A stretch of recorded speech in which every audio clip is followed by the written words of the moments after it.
السلام علیکم ورحمۃ اللہ وبرکاتہ۔ شرح الفقہ الاکبر صفحہ نمبر 119۔ بسم اللہ الرحمن الرحیم۔ وقد کان امر طلحہ والزبیر خطأ غیر انہما فعلا ما فعلا عن اجتہاد وکانا من اہل الاجتہاد۔ فرماتے ہیں کہ پیچھے یہ بات آئی کہ حضرت طلحہ اور زبیر نے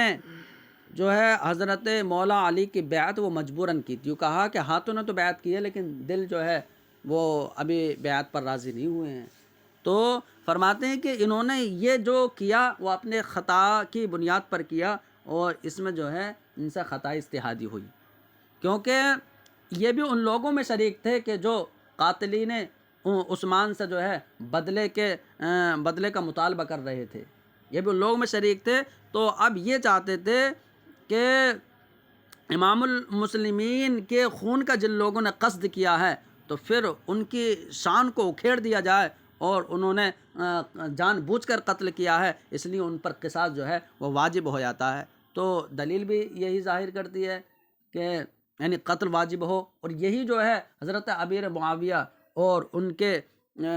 معاونین وغیرہ وہاں کے لوگ یہی چاہتے تھے۔ لیکن ادھر حضرت علی کے پاس بھی تو دلیل موجود تھی، یعنی یہ کہہ رہے تھے کہ اگر ابھی ان سے بدلہ لیا جائے تو بدلہ جب واجب ہوتا ہے وہ صورت تو یہاں پائی نہیں جا رہی ہے کہ ان کا زور ختم ہو گیا ہو، ان کی طاقت بکھر گئی ہو، اور امن واقع کرنے کے لیے کرتا، اور امن وہ موجود ہو گیا ہے، ان کی شوکت بھی باقی ہے۔ تو فرماتے ہیں کہ فظاہر الدلیل، تو دلیل کا ظاہر واجب کرتا تھا کہ قتل عمد پر قصاص کو واجب کرتا ہے۔ و استئصال شان من قصد دما اسلام المسلمین بالعراقت، اور امام المسلمین کے خون بہانے کا جن لوگوں نے قصد کیا ہے ان لوگوں کی شان کو اکھیڑنے پر جو ہے ظاہر دلیل جو اکھیڑنے کو واجب کرتی ہے ظاہر دلیل کہ ان کی جو ہے بالکل ان کو جو ہے قتل کیا جائے قتل عمد پر، یعنی فساد کے طور پر۔ تو فساد کے طور پر جنہوں نے خون بہا کر امام المسلمین کا خون بہایا ہے ان لوگوں کو جو ہے ان لوگوں سے قصاص لیا جائے۔ فَأَمَّا الْوُقُوفُ عَلَى إِلْحَاقِ التَّعْوِيلِ الْفَاسِدِ بِالصَّحِيحِ فِي حَقِّ إِبْطَالِ الْمُؤَاخَذَةِ۔ تو فرماتے ہیں کہ تو دیکھو مولا علی رضی اللہ عنہ کی جو تعویل تھی نا وہ تعویل صحیح تھی، کیونکہ وہ اپنی اس رائے میں جو ہے وہ درست کی پڑھتے، اور ادھر سے جو تعویل ہو رہی تھی وہ تعویل فاسد تھی کہ ابھی ان سے بدلہ لیا جائے، ٹھیک ہے، کیونکہ یعنی مولا علی یہ چاہتے تھے کہ ابھی ان کا زور ختم نہیں ہوا ہے، ابھی کیسے بدل لیا جا سکتا ہے اور فتنہ کھڑا ہو جائے گا۔ تو مولا علی جو ہے وہ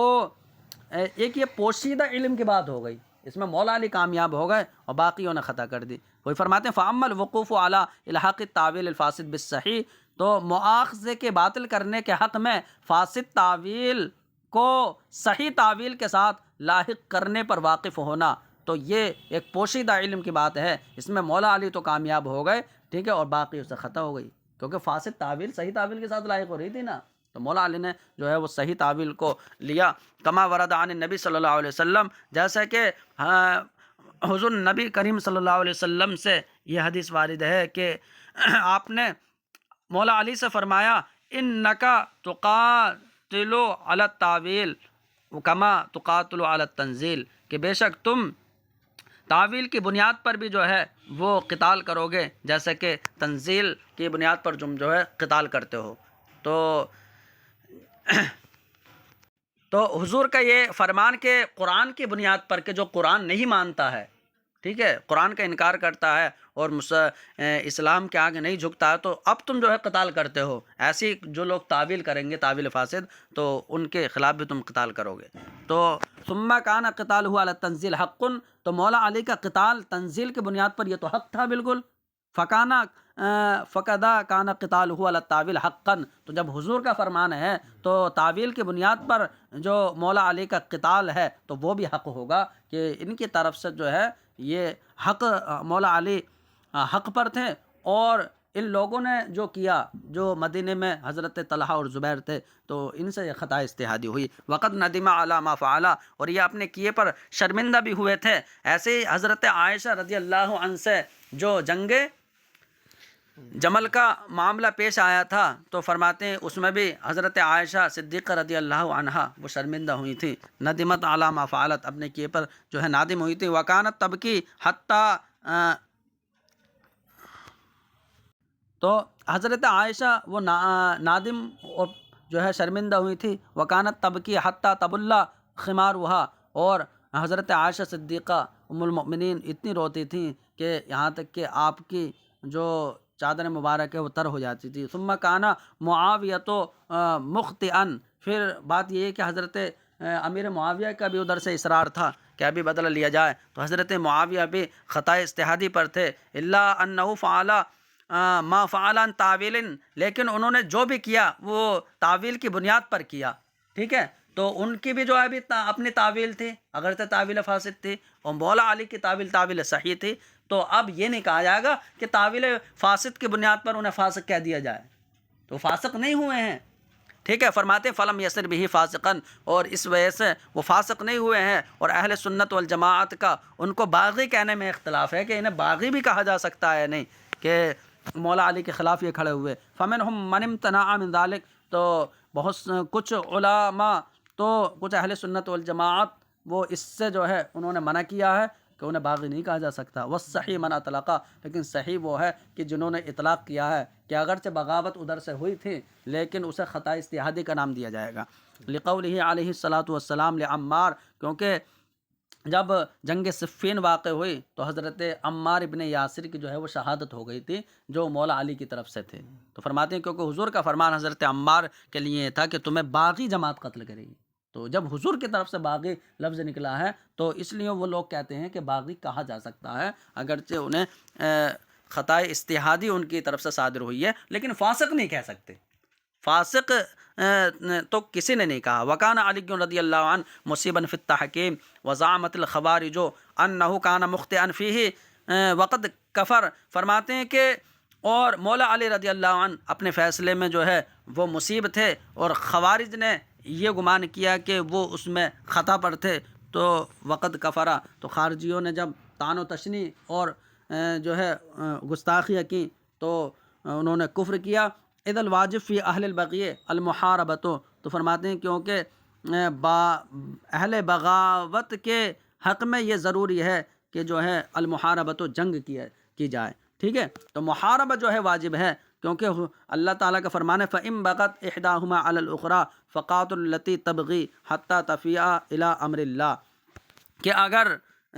دو لوگوں میں سے ایک یا دو جماعتوں میں سے ایک دوسرے کے خلافت بغاوت کرے تو تم اس سے قتال کرو کہ جو بغاوت کے در پر ہے، حتیٰ تفیع الی امر اللہ، یہاں تک کہ معاملہ اللہ کے امر کی طرف ہو جائے۔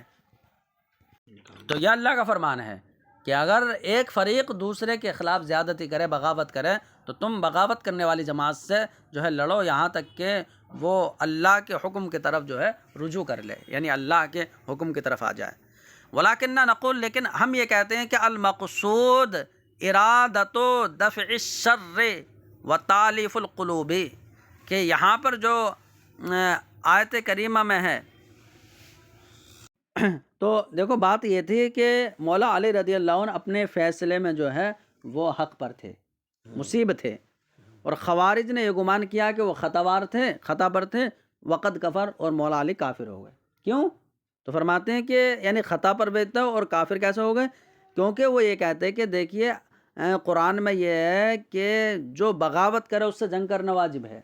اور جب حضرت عثمان غنی کے خلاف یہ لوگ کھڑے ہوئے، انہیں قتل کر دیا، تو یہ باغی ہوئے اور ان سے جنگ کرنا جو ہے ضروری تھا، مولا علی نے ان سے بدلہ نہیں لیا تو یہ کافر ہو گئے۔ تو اب انہیں جواب دیا جائے گا کہ دیکھیے اس آیت کریمہ میں تو مقصود یہ ہے کہ شر کو دفع کیا جائے، تو یعنی شر کو دفع کرنے کا بیان جو ہے اس آیت کریمہ ہے، یعنی اور لوگوں کے دلوں کو جو ہے وہ معلوف کیا جائے، انہیں جو ہے لوگوں کے دلوں کو مائل کیا جائے اور شر کو ختم کیا جائے، یہ آیت کریمہ کا مقصود ہے۔ اور یہ جو ہے دونوں باتیں حضرت علی کے نے جو کیا تھا اس میں موجود تھی کہ شر بھی ختم ہو گیا تھا اور لوگوں کی طالب بھی ہو گئی تھی دلوں کی۔ تو وہی بات بتا رہے ہیں کہ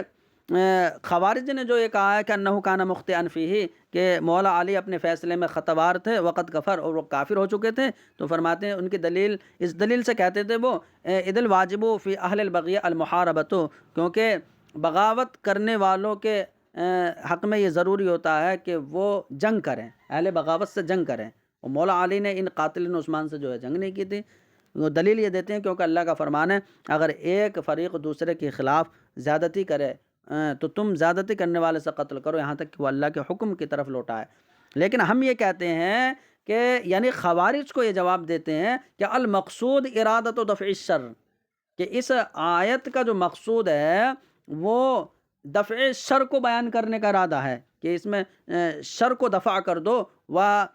تالیف القلوب، اور لوگوں کے دلوں کو جو ہے مانوس کرو، تو اس کا یہ مراد ہے اس آیت کریمہ میں ودا فیما فعل رضی اللہ عنہ، اور یہ بات اس میں موجود تھی کہ جو مولا علی رضی اللہ عنہ نے کیا کہ شر دفع ہو گیا تھا،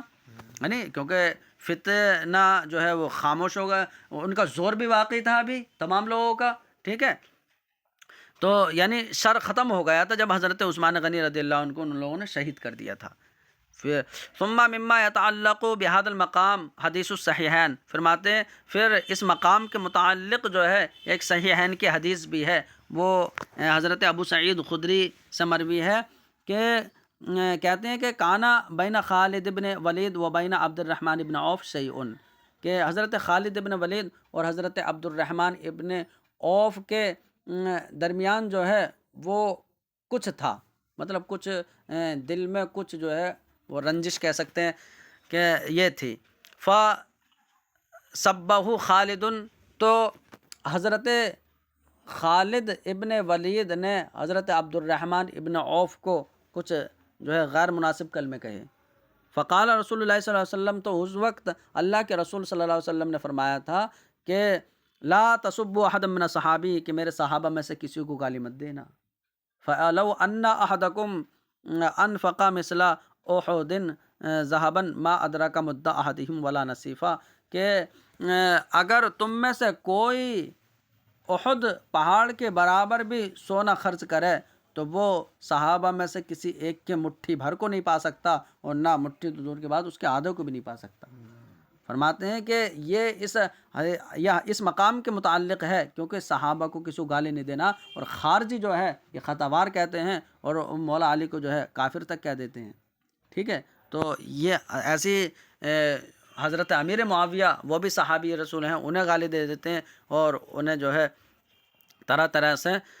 گستاخیاں ان کی شان میں کرتے ہیں، تو یہ حدیث پاک اس مقام کے متعلق ہے۔ لیکن انفرد مسلم بذکر سب خالد عبد الرحمن ابن عوف دون البخاری، لیکن فرماتے ہیں لیکن امام مسلم ہی منفرد شخص ہیں کہ جنہوں نے حضرت عبد الرحمن ابن عوف کو حضرت خالد کے جو غیر مناسب کلمات کا ذکر ہے تو انہوں نے کیا ہے، امام بخاری نے نہیں کیا ہے،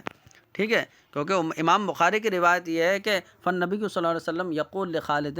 ونحوہ، کہ نبی صلی اللہ علیہ وسلم حضرت خالد اور ان جیسے حضرات سے یہ کہہ رہے تھے کہ لا تسبوا صحابی، کہ میرے صحابہ کو گالی نہ دینا، یعنی عبد الرحمن ابن عوف اور ان جیسے جو صحابہ کرام ہیں انہیں جو ہے برا مت کہنا۔ لأن عبد الرحمن کان من السابقین الاولین، کیونکہ حضرت عبد الرحمن ابن عوف یہ سابقین اولین جو ہے مہاجرین میں سے ہیں، حضرت عبد الرحمن ابن عوف کی شان جو ہے بلند ہے۔ وهم الذین اسلموا من قبل الفتح وقاتلوا، اور یہ سابقین اولین وہ جماعت ہے کہ جو فتح مکہ سے پہلے جو ہے مسلمان ہوئی تھی اور انہوں نے قتال بھی کیا تھا۔ وہم اہل بیعت الرضوان، اور یہ وہی درخت کے نیچے جو جن لوگوں نے بیعت کی تھی تو یہ اصحاب بیعت الرضوان ہیں۔ فہم افضل و اخص بصحبتہ علیہ الصلاۃ والسلام ممن اسلم بعد بیعت الرضوان، تو فرماتے ہیں کہ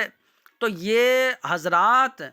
حضور کی صحبت کی وجہ سے یہ افضل اور خاص ہو گئے ان لوگوں سے کہ جو بیعت رضوان کے بعد مسلمان ہوئے، اور بیعت رضوان کے بعد جو مسلمان ہوئے تو وہم الذین اسلموا بعد الحدیبیہ وبعد مصالحۃ النبی صلی اللہ علیہ وسلم اہل مکہ تھا، فرماتے ہیں اور وہ لوگ جو حدیبیہ کے بعد مسلمان ہوئے اور حضور کے اہل مکہ سے صلح کرنے کے بعد مسلمان ہوئے تو یہ ان میں سے ہیں حضرت خالد بن ولید وغیرہ، ہے نہیں، تو یہ ان سے افضل ہے نا وہ حضرت عبد الرحمن ابن، وہ پہلے مسلمان ہیں۔ فرماتے ہیں کہ وہم خالد بن ولید، اور انہی میں سے جو حدیبیہ کے بعد مسلمان ہوئے خالد ابن ولید ہیں۔ وہؤلاء اسبق ممن تأخر اسلامہم الی فتح مکہ، تو فرماتے ہیں کہ جن کا مسلمان ہونا فتح مکہ تک مؤخر ہے، یہ ان سے زیادہ جو ہے سبقت کرنے والے ہیں، ان سے پہلے یہ مسلمان ہیں۔ یہ حضرت خالد ابن ولید جو مسلمان ہوئے، تو حدیبیہ کے بعد جو مسلمان ہوئے تو یہ لوگ ان سے جو ہے سابق ہیں کہ جن کا اسلام فتح مکہ تک مؤخر ہے، کیونکہ فتح مکہ بعد میں ہوا۔ وَسَمَّوْا الطُّلَقَاءَ، لیکن جو فتح مکہ میں مسلمان ہوئے، حضور نے فرمایا تھا نا کہ لا تثریب علیکم اليوم انتم طلقاء، کہ تم سب آزاد ہو، تم پر کوئی آج جو ہے پکڑ نہیں ہے۔ تو ان میں حضرت ابو سفیان ہیں اور ان کے دونوں بیٹے یزید اور معاویہ ہیں۔ ومن ہنا لما سئل ابو طفیل ان علیٰ افضل ام معاویہ، تو فتح مکہ کے روز جو مسلمان ہوئے وہ حضرت ابو سفیان اور ان کی بیوی حضرت ہندہ، اور دونوں بیٹے کا مطلب یہ ہے کہ پوتا اور بیٹے، ٹھیک ہے۔ تو یزید تو پوتا ہو گیا اور حضرت امیر معاویہ یہ بیٹے، تو یہ دونوں جو ہے بعد میں مسلمان ہوئے۔ ومن ہنا اور لما سئل ابو طفیل، اور فرماتے ہیں اسی وجہ سے جب ابو طفیل سے پوچھا گیا کہ حضرت علی افضل ہیں یا حضرت امیر معاویہ، فضحکا، تو وہ مسکرائے اور کہا کہ اما یرضی معاویۃ ان یکون مساویا لعلی حتی یطمع ان یکون افضلا، فرماتے ہیں کہ حضرت امیر معاویہ حضرت علی کے مساوی ہونا پسند کریں گے؟ کیسی بات کرتے ہو کہ حضرت علی افضل ہے حضرت امیر معاویہ، وہ یہ پسند کریں گے؟ یہاں تک کہ جو ہے افضل ہونے کی خواہش کریں، ارے برابر ہونے ہی پسند نہیں کریں گے وہ تو۔ والحاصل انہ اذا کان هذا حال الذین اسلموا بعد الحدیبیہ وان کان قبل الفتح، تو خلاصہ یہ ہے کہ جب یہ ان لوگوں کا حال ہے، یعنی حضرت امیر معاویہ یہ تو فتح مکہ کے روز مسلمان ہوئے، خالد ابن ولید فتح مکہ سے پہلے حدیبیہ کے بعد جو ہے مسلمان ہوئے، اور حضرت عبد الرحمن ابن عوف سابقین اول میں سے ہیں، اور مولا علی تو بچوں میں سب سے پہلے اسلام لانے والے ہیں۔ تو جب فرماتے ہیں اذا کانا، جب یہ ان لوگوں کا حال ہے جو حدیبیہ کے بعد مسلمان ہوئے، کون؟ حضرت خالد ابن ولید، اگرچہ وہ فتح مکہ سے پہلے ہوئے تھے، فکیف حال من لیس من الصحابۃ بحال مع الصحابۃ رضی اللہ عنہم، تو فرماتے ہیں تو ان لوگوں کا حال کیسا ہوگا، ان لوگوں کا حال کیا ہوگا کہ جو صحابہ میں سے جو ہے کسی حالت پر نہیں ہیں، ٹھیک ہے، صحابہ کے ساتھ، تو جو صحابہ رضی اللہ عنہم کے ساتھ صحابہ میں سے کسی حالت پر نہیں ہیں، ان لوگوں کا حال کیا ہوگا؟ تو یعنی مطلب یہ ہوا کہ یہ ان لوگوں کا حال ہے جو حدیبیہ کے بعد مسلمان ہو رہے ہیں، کہ جیسا خالد ابن ولید رضی اللہ عنہ ہیں کہ انہوں نے سب و شتم کیا حضرت عبد الرحمن ابن عوف کے لیے، تو حضور نے فرمایا میرے صحابہ کو گالی نہ دینا۔ تو فرماتے ہیں اگرچہ فتح مکہ سے پہلے یہ مسلمان ہو گئے تھے، تو جنہیں صحابہ سے کوئی حصہ نہیں ہے تو ان کا حال کیا ہوگا، وہ کتنا جو ہے شان میں گستاخیاں کرتے ہوں گے، ٹھیک ہے، حضرت امیر معاویہ کی یا مولا علی کی۔ فرماتے تو ان لوگوں کا حال کیا ہوگا کہ جو کسی بھی حالت میں یعنی صحابہ کے ساتھ نہیں ہے، یعنی وہ صحابی میں سے نہیں ہے، تو یہ ہو گیا۔ تو جو لوگ صحابی نہیں تھے کسی بھی حالت میں، تو ان لوگوں کا حال صحابہ کے ساتھ کیا ہوگا، یعنی کہ وہ کس صحابہ کرام کو کتنی گالیاں وغیرہ گستاخیاں کرتے ہوں گے۔ وفی صحیح مسلم عن جابر رضی اللہ عنہ قال قیل لعائشہ رضی اللہ عنہا، اور صحیح مسلم میں حضرت جابر سے مروی ہے کہ حضرت عائشہ رضی اللہ عنہ سے پوچھا گیا ان ناسا یتاولون اصحابہ رسول اللہ صلی اللہ علیہ وسلم حتی ابا بکر و عمر رضی اللہ عنہما، تو فرماتے ہیں کہ تو حضرت عائشہ رضی اللہ عنہ سے کہا گیا کہ کچھ لوگ جو ہیں حضور کے صحابہ کو کچھ کہتے ہیں، تعویل کرتے ہیں کہ مطلب جو ہے یتناولون ان ناسا یتناولون صحابہ رسول اللہ صلی اللہ علیہ وسلم، کہ کچھ لوگ حضور کے صحابہ کو کچھ کہتے ہیں، یعنی دل میں حسد رکھتے ہیں، یہاں تک کہ خاص کر حضرت ابو بکر و عمر رضی اللہ عنہما۔ تو حضرت عائشہ نے اس وقت کہا تھا ما تعجبون من هذه، تم اس پر تعجب کیوں کرتے ہو؟ تم اس پر جو ہے تمہیں اس پر اس بات کا تعجب ہے؟ انقطع عنہم العمل،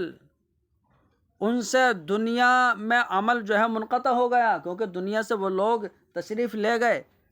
فأحب اللہ تعالی ان لا ينقطع عنہم الاجر، لیکن اللہ رب العزت نے یہ پسند کیا کہ ان سے دنیا کا اجر جو ہے وہ ختم نہ ہو، اس لیے اگر یہ لوگ ان کے شان میں کچھ کہتے ہیں تو انہیں گناہ ملتا ہے، اور ان کی شان تو بلند ہوتی ہے نا، اللہ انہیں اجر عطا فرماتا ہے۔ وروى ابن بطہ باسناد صحیح عن ابن عباس رضی اللہ عنہما انہ قال، اور ابن بطہ نے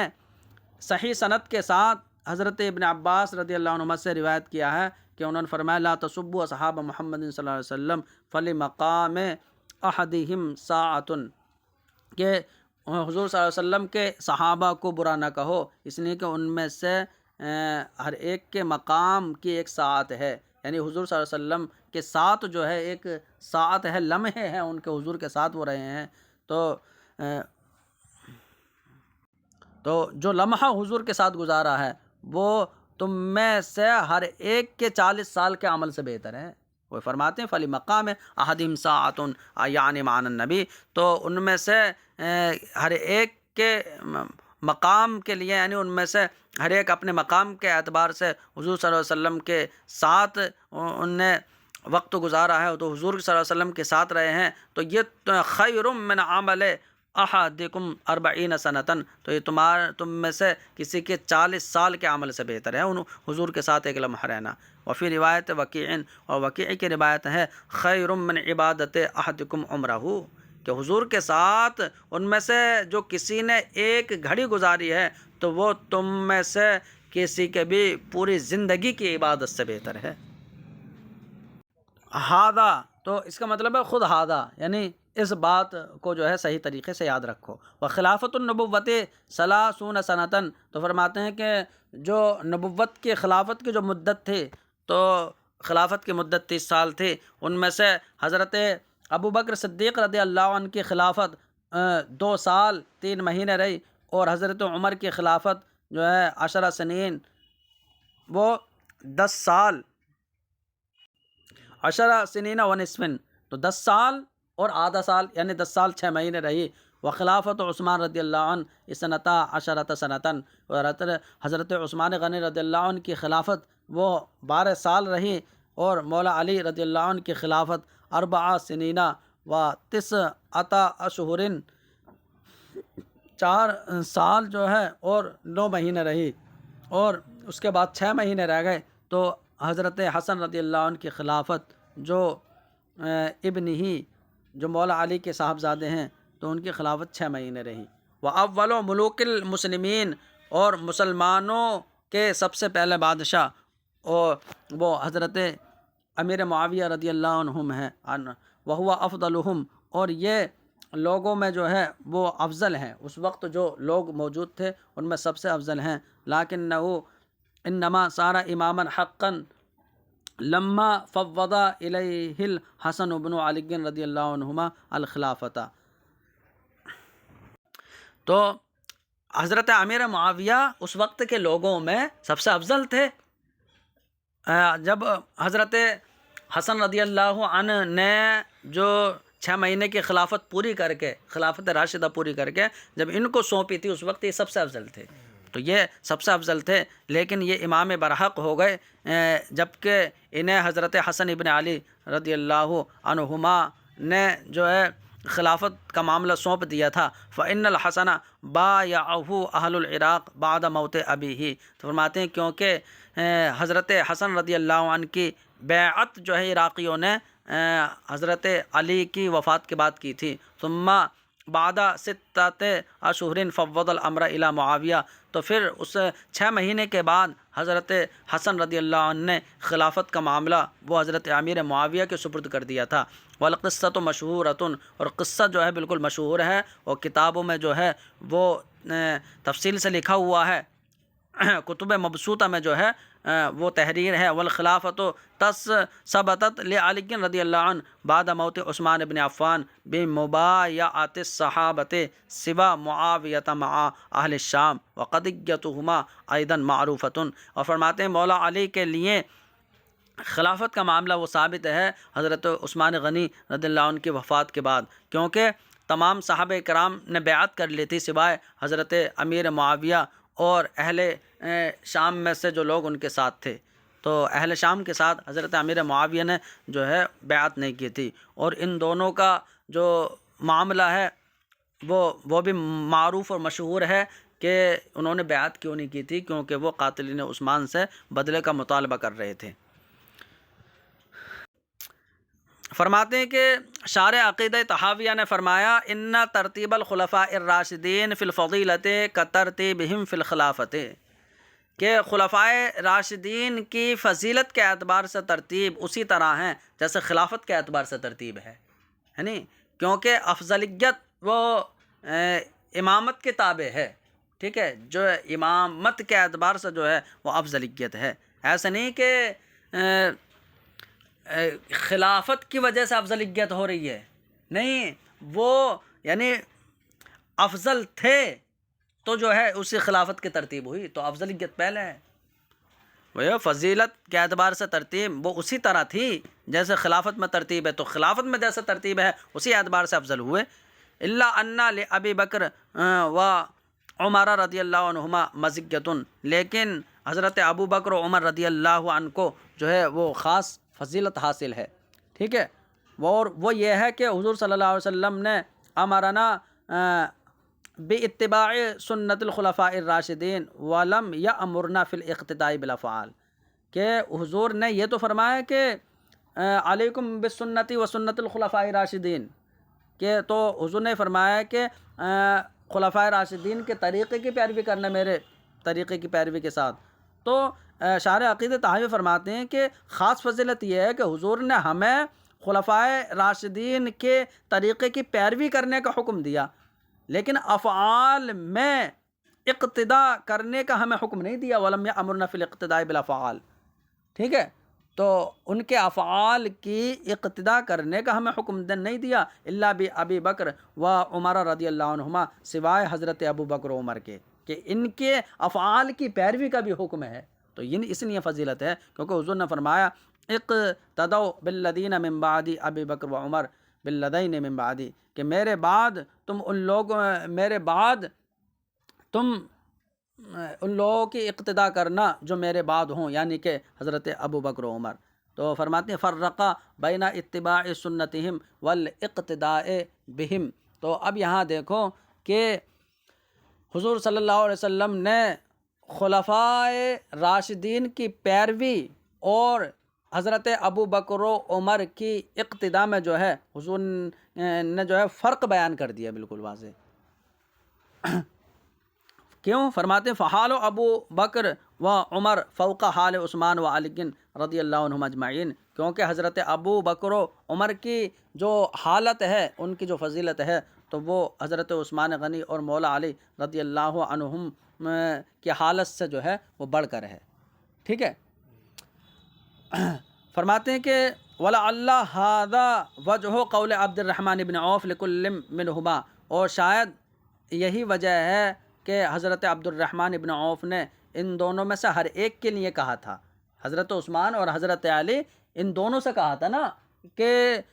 تم سیرت شیخین کی سیرت کے مطابق فیصلہ کرنا، تو شاید یہی وجہ ہے کہ حضرت عبد الرحمن بن عوف نے ان دونوں میں سے ہر ایک سے کہا تھا، کیونکہ ان کی پیروی کا بھی حکم ہے، اقتداء کا حکم حضور نے دیا ہے، تو انہوں نے کہا تھا اولیک علی ان تعمل بکتاب اللہ و سنت رسول اللہ صلی اللہ علیہ وسلم و سیرت الشیخین، کہ میں تمہیں امر خلافت کا والی اس شرط پر بنا رہا ہوں کہ تم کتاب اللہ اور سنت رسول اللہ اور سیرت شیخین کے مطابق جو ہے کام کرو گے۔ فابا علی ان یقلدہما ورضی عثمان، تو مولا علی نے تو انکار کر دیا ان دونوں کی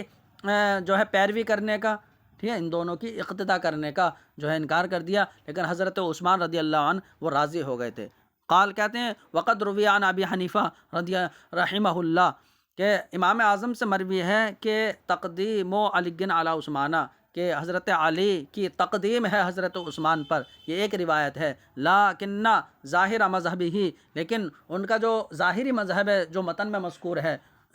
وہ یہی ہے کہ تقدیم عثمان علی علی رضی اللہ عنہ، کہ حضرت عثمان کی تقدیم حضرت علی پر ہے۔ وعلی ھذا عامۃ اہل سنت والجماعہ، اور اسی عقیدے پر جو ہے تمام اہل سنت والجماعت ہیں۔